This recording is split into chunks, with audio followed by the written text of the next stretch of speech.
Hey, quick disclaimer, I'm not copying Afrolistic's Vannamelon video. I started making this video a really long time ago, and no, I haven't been working on it every single day. I would stop working on it for a while because I procrastinate and get lazy, and I'm busy. I haven't even seen Afrolistic's videos, so I don't know how similar it is. So don't expect some extremely amazing video because I just want to get this out. Okay, that's all. Enjoy! In the early 2010s, there was an extremely popular cartoon that the internet either loved or hated. That cartoon was My Little Pony: Friendship is Magic. Thousands of people made fan art, fan animations, comics, memes, fan fictions, and soon the fandom grew to all kinds of people. Kids and adults alike loved the idea of cute ponies with big anime eyes and a show that had good messages about treating others with kindness. However, in a fandom with such cute, colorful drawings, would you believe me if I told you about all the terrifying, gory, evil stories that have circulated the fandom? How could a fandom attached to such a sweet piece of media create something so scary? Well, Cupcakes was one of them. And if you don't know, Cupcakes is a fanfiction about one of the characters, Pinkie Pie, killing another character, Rainbow Dash, and turning her into cupcakes for her friends to eat. This horrifying fanfiction caught someone's attention, Vannamelon. She's someone who really likes voice acting. And why not just make videos about voicing ponies, and then eventually add those ponies playing video games? Well, that's exactly what Vannamelon did. She voiced characters from My Little Pony, playing various games, from scary to cute to just weird. And in this video, we're going to see how that impacted her channel for the better and eventually for the worse. Vannamelon started her first YouTube channel on November 1st, 2009. On March 5th, 2012, she started making comic dubs on My Little Pony, one of the many things that will be taking a toll on this channel. She also made another channel a few months later called Vannamonika, which was made just for song covers. I'm not sure why she doesn't have this channel linked on her main channel, because these covers are honestly pretty good. Just a correction, but she did have it linked on her channel, she just removed it later on. She also had the habit of deleting covers a few years later, so there's that. That's why there's so few covers on the channel now. She had a lot of covers for mainly Vocaloid songs, just Japanese songs in general. She did have it linked, she just took it out later. I like her Echo one and the Fruits Basket song, which was made in memory of the creator. I think it's really sweet.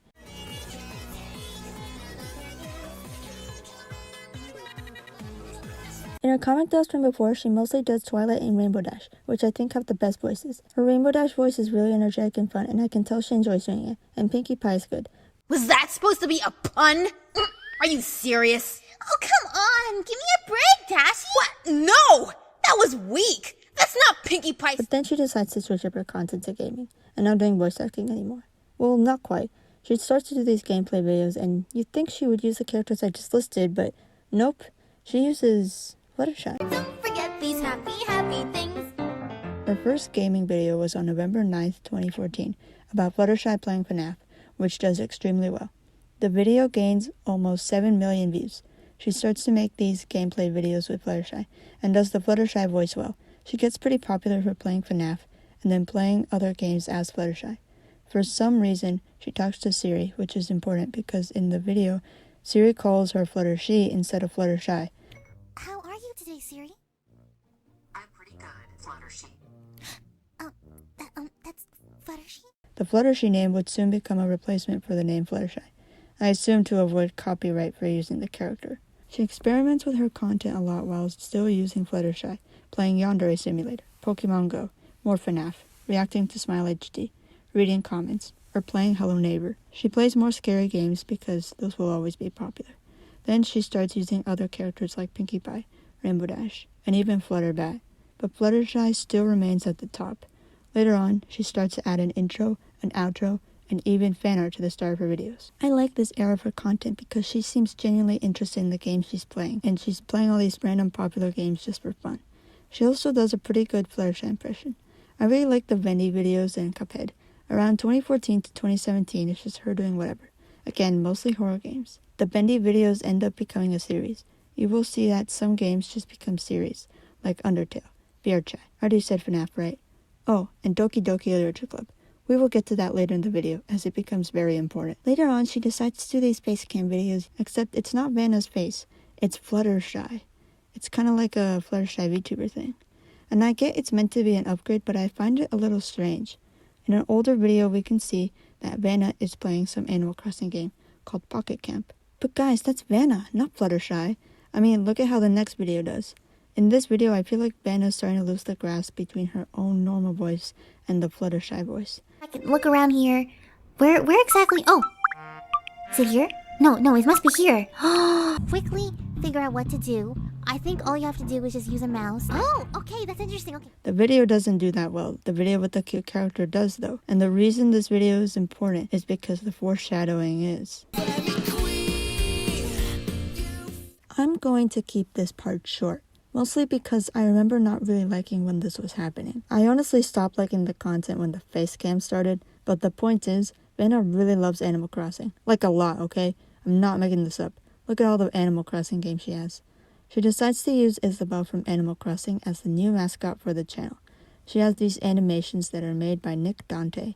However, in the games, Isabelle doesn't really have a voice. Well, okay, technically she does, but she doesn't speak English. But Vanna makes her sound like this. And as Mayor's assistant, I feel it is my job to inspire the mayor to always do the right thing. And when I saw him playing this game called Bully, I want to prove that no matter what, you can always thrive to be a model citizen. She gives her this cute voice that sounds sort of like her own voice, but she still tries to stay in Isabelle's character. And she makes sure to add stuff from the Animal Crossing games onto the video, like what she used to do with Fluttershy. Like, if this was my town, I don't think I'll accept someone named Untitled Goose. There's a video where Isabelle does Fluttershy's taxes, and it's just Vanna talking to herself, which is very creative. So pretty much, she just needs some other cute character to do more content, since Fluttershy is starting to get old. But I guess Vanna got tired of using Isabelle, because then, something interesting happened. You may notice that this gameplay takes place before Isabelle, and before the face rigging.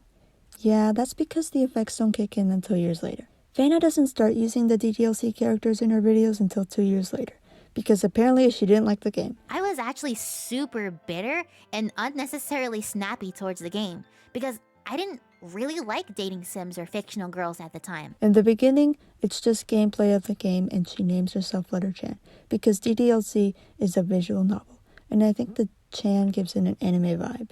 Speaking of anime, Vanna uses her talented previous voice acting skills to give everyone a unique voice. Every time she knows Japanese, she'll say it in Japanese instead of English. I haven't been looking either. You told me you would join a club this year. Did I? So why Monika? Why is she so important? She doesn't get added to making the content like Fluttershy and Isabelle. Instead, she kills Fluttershy to make this human Fluttershy version of the channel. Except it's not Equestria Girls, it's this anime Fluttershy version. To be honest, I can understand why. It's because of the whole COPPA thing that happened, and it's better to avoid copyright for using the Fluttershy character and making your own instead. She starts using Yuri in her videos as one of the mascot characters for the channel to play the games. And she looks pretty similar like how she did in the original game art style, which is nice. But then Yuri leaves because Monika made her have her shy personality back, and Yuri stops showing up because she does not want to be a YouTuber. So then Monika just deletes her. Vanna then starts to use Monika after Yuri and makes one of her most popular videos yet, If DDLC Was a Disney Channel Show, which got more than 9.4 million views.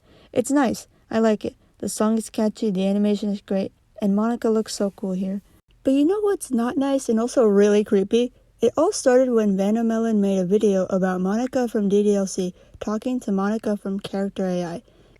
Monika goes on character.ai and gets taken over by that version of her. There is also specifically a joke in it where the new AI Monika cuts off the previous Monika's goodbye because earlier that Monika did the same thing to her. And when that video got posted, there was a Monika fan that was commenting on Vanna's videos. However, these comments weren't normal at all. This person would constantly comment on Vanna's YouTube channel by replying to other people's comments on how Vanna killed Monika. And he comments several things, but it's mostly just, are you that inconsiderate? The fear and sadness in an action Monika would never do was insulting as a fan. She's just a parasite, belonging the mockery of the DDLC franchise. Treated an emotionally impactful character's suffering like it was a joke. Butchering Monika's character for the sake of insensitive jokes at the expense of her suffering, further dragging the character's lore through through the mud. This person acted like Monika died and Vanna was behind it, commenting long paragraphs on YouTube comments, making new accounts after being blocked by Vanna. Even on Twitter, this person would continue harassing her. But it got really bad when the insane Monika fan decided to send messages to Vanna on Vanna's Ko-Fi while sending money to her. And after sending that money, along with rude messages, he asked for a refund? But Vanna says that she has to deal with these types of fans. And I guess that's a problem when you use characters and some people can grow emotionally attached to. For the pain to my life, just a silly sour side. On January 20th, 2019, Vannamelon made a Twitter post regarding a very obsessive fan. This fan would apparently get personal information from Vanna herself and make videos related to dating and killing their loved ones. The fan in question is called Vannadeacreator, but I'll just call him Wyatt. It seems that for several years, Wyatt has been obsessed with Vannamelon and also Gacha Life. He had an old channel that got deleted, but he has made a new one and he continues to be attached to Vanna, even though Vanna is clearly uncomfortable with it. Yeah, have you stalked anybody else in the fandom out of curiosity? Nope. Okay. Vannamelon was the only one. In this interview that I found, it says that this whole thing has been going on since 2016, and in the same interview, Wyatt says that he didn't stalk her. So now I'm just really confused. So what did he mean in the video clip? He's made a fanfiction related to Vannamelon, he's had countless videos related to her, and refers to himself as that one guy Vannamelon mentioned. So yeah, it's pretty weird. Not only does Vanna attract strange people based on the characters she pretends to be, but also herself. That sounds terrifying. Whenever you put yourself out there online, there's always gonna be some weird people. Always. So I wonder what Vannamelon is doing now. Oh no. In 2024, Nick Dante tragically passed away. I briefly mentioned Nick Dante for making animations for Vanna, which he did, but besides that, he would also show up in other Vannamelon videos where Vanna would have needed 2 players, like her Cuphead videos or Human Fall Flat. Nick Dante was also Vanna's boyfriend, which makes this so much worse. I cannot find an archive of this video except the title from a playlist, but I very vaguely remember this vlog that Vanna made at Disney World with Nick Dante, and they filmed this room with lights and a chandelier, and Vanna says, "It looks so beautiful," and then Nick Dante says, "Like you." Holy shit, guys, this is just so sad, because I can tell that Nick really meant a lot to Vanna, and I honestly wish Vanna the best with everything, seriously. Rest in peace, Nick Dante, you really meant a lot to so many people. So she kind of sexualizes herself, a lot.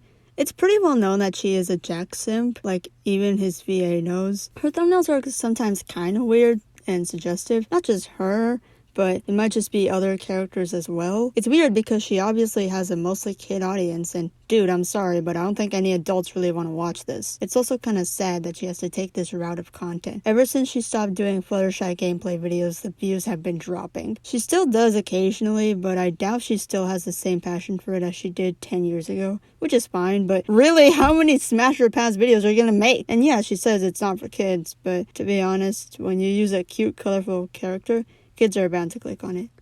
So yeah, it kinda sucks, but at least she didn't quit or have a super bad controversy, and I could tell she still enjoys making videos even after more than a decade, which is rare for YouTubers. Vannamelon is still a creator I feel nostalgic towards, and yeah, even though I don't really want to watch this anymore, at least she didn't end up being a pedophile.